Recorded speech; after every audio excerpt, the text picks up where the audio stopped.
Elhamdülillah, elhamdülillah, thumma elhamdülillah. İnnel hamdelellahi nahmeduhu ve nesta'inuhu ve nestağfiruh ve na'udzu billahi min şururi enfusina ve min seyyiati a'malina. Men yehdihillahu fela mudille leh ve men yudlil fela hadiye leh.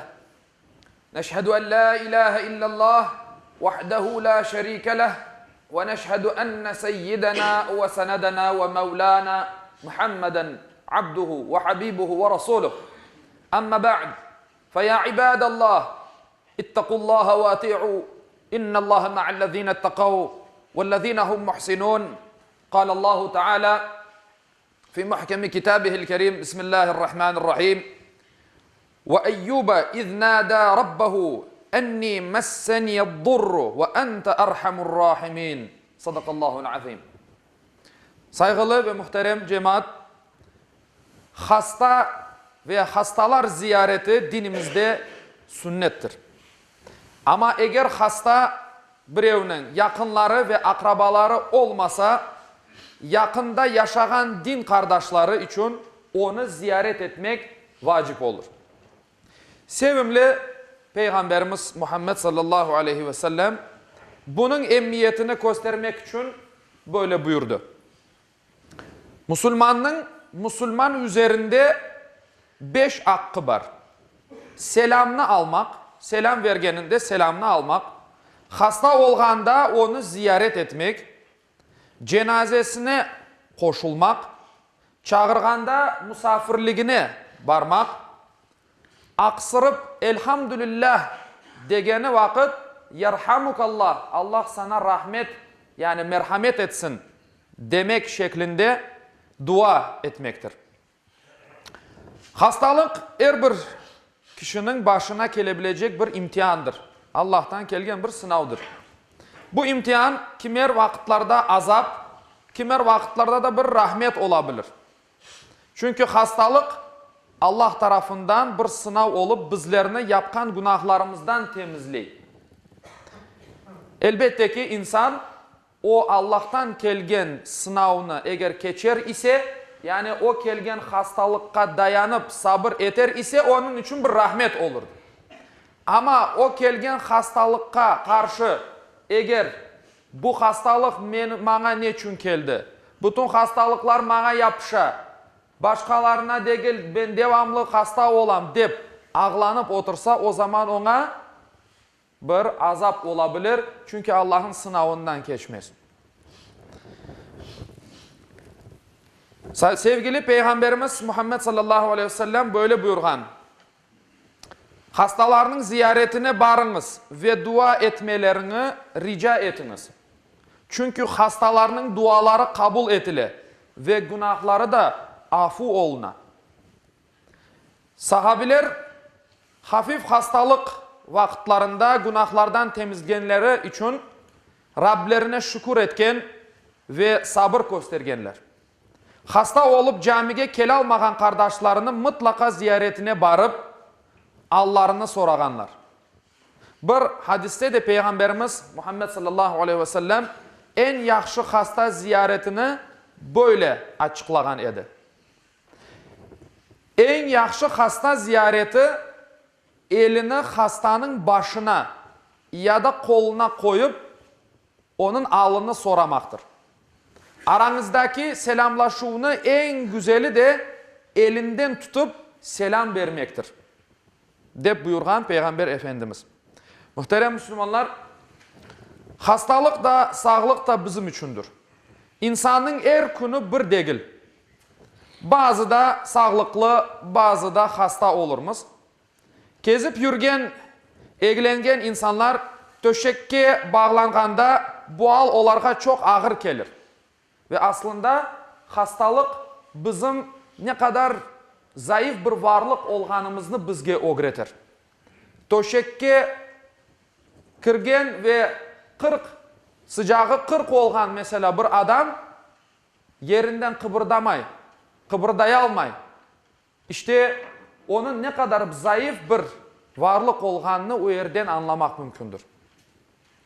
Bu sebepten her gün konuşup laf etken insanlarını insan sağınır, kelmelerini al, hatır soraganlarını bekler. Hasta ziyareti hastalarının gönüllerini rahatlatır. İyileşmek için bir güç verir. Bu sebepten hasta ziyareti mutlaka yapılmalıdır. Dinimizde akraba ziyareti, işte soysop ziyareti sıla-i rahim de adlandırılır. Hastalar işte bizim akrabalarımız da olabilir. Onun için bunun hiçbir ayrımını yapmayıp hem dostlarımız hem de tanış bilişlerimiz bunun içine girmektedir. Hasta kişi yakınımız olsa mesela ana baba, kaynana kaynata, karbaba kartana, tize, dayı, ala, emci ve ilahire onlarını ziyaret etmek boynumuzun borcu. Onların akrabalık hakkı da bunun bizim üzerimizde. Bundan gayrı komşular, dostlar, bir işte çalışkanımız, adamlar, işteşler de mühimdir. Müslüman olmasalar da biz insanlık vazifesini becermeliyiz. Ve İslam'ın yüce ahlakına göre davranmak gerekmiz. Hem de sağlığında gerek ama hasta olganında aylanıp da bakmamak nasıl bir kardeşlik ve nasıl bir dostluktur.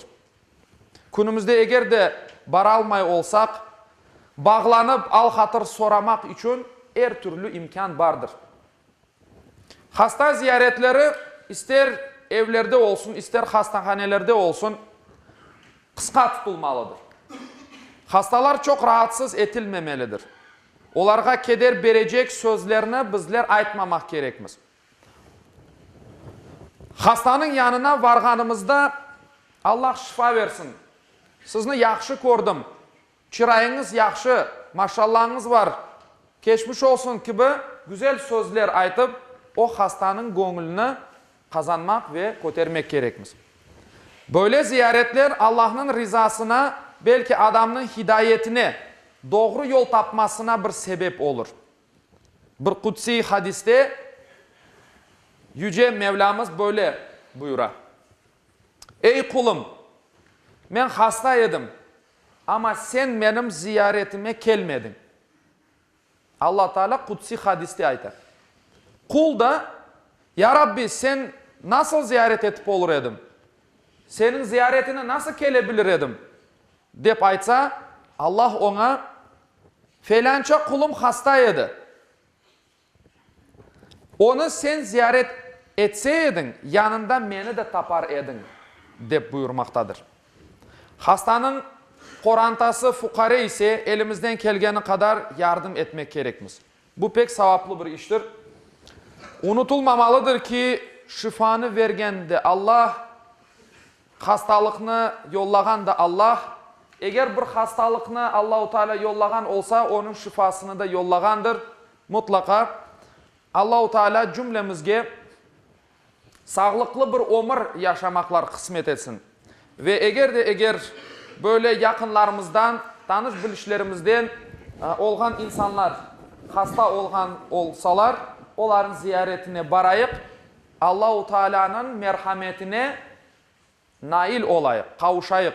Çünkü hadiste az evvel okuganım gibi ziyaretini eğer eter isek, o hastanın eğer di ziyaretine bargan olsaydın, beni de onun yanında tapar edin de Allah-u Teala bu şekilde buyurar.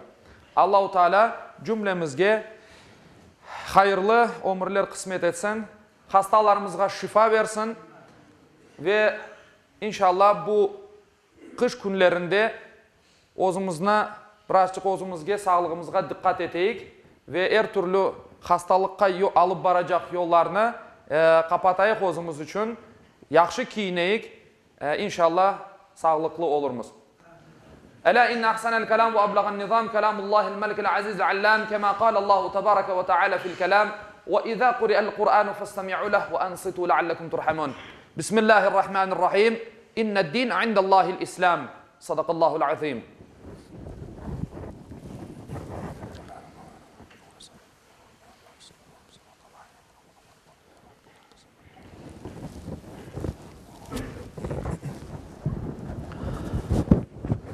الحمد لله حمدا كاملا الصلاة والسلام على رسولنا محمد وعلى آله وصحبه أجمعين تعظيما لنبيه وتكريما لفخامة شان شرف صفيه فقال عز وجل من قائل مخبرا وآمرا إن الله وملائكته يصلون على النبي يا أيها الذين آمنوا صلوا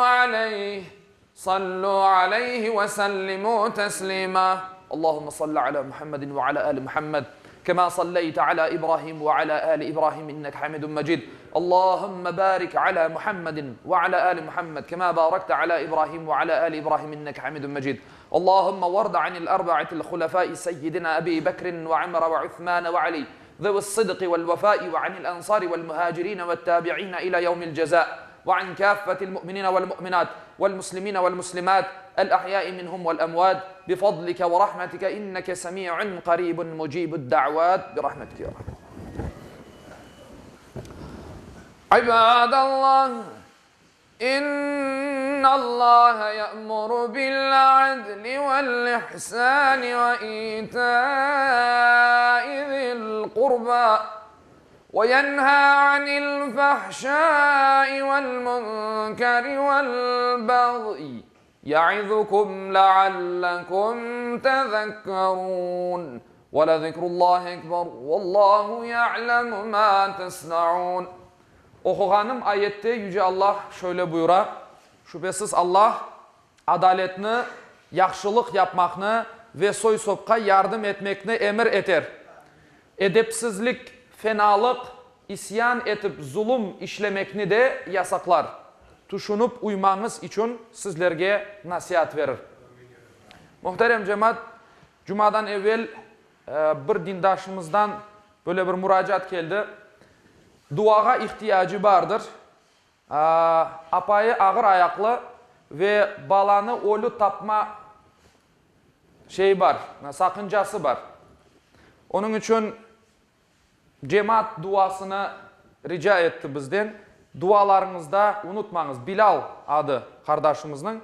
İnşallah dualarınızda bekle kardeşimiz. Sağ olunuz.